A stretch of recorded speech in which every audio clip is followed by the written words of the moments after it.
আল্লাহ বলেন, আল্লাহ তাআলা কোরআনে জানায়া দেয়, কুনতুম খায়রা উম্মাতিন উখরিজাত লিন-নাস তা'মুরুনা বিল মা'রুফ ওয়া তানহাউনা 'আনিল মুনকার ওয়া তু'মিনুনা বিল্লাহ ওয়ালাউ আমানা আহলুল কিতাবি লাকানা খায়রান লাহুম মিনহুমুল মুমিনুনা ওয়া আকতারুহুমুল ফাসিকুন।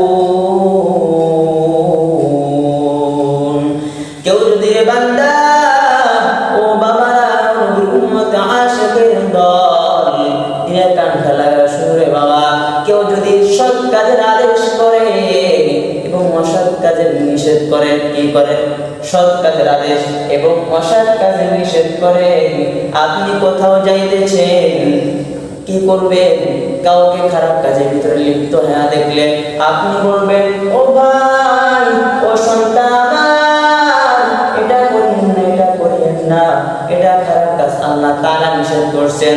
কেউ যদি ভালো কাজ করে, মসজিদে আসার সময় দেখতেছেন রে বান্দা কেউ খারাপ কাজ করতেছে, কিন্তু ওই আসার পথে আপনি তাকে কি করবেন? বলবেন যে ভাই চলো নামাজে, চলো চলো মসজিদের থেকে নামাজ পড়ে আসি। কেউ যদি খারাপ কাজের ভিতরে লিপ্ত হয়ে যায়, আপনার ক্ষমতা নাই, কারণ আপনি এলাকার নেতা না, গরিব মানুষ কি করবেন? টাকা নাই, পয়সা নাই, আপনার ক্ষমতা আল্লাহ তাআলা কোরআনে জানায়া দিবেন, এ বান্দা, কেউ যদি খারাপ কাজের ভিতরে লিপ্ত হয়ে থাকে, তুমি তাকে বাধা দিয়া দাও। কি দিয়ে বাধা দিবা? আয় বান্দা, কি দিয়ে বাধা দিবা? আল্লাহ তাআলা বলেন, তুমি মুখ দিয়া তুমি তাকে কি করবা? বাধা দিবা। মুখ দিয়া না হয়, হাত দিয়া তাকে বাধা দিবা।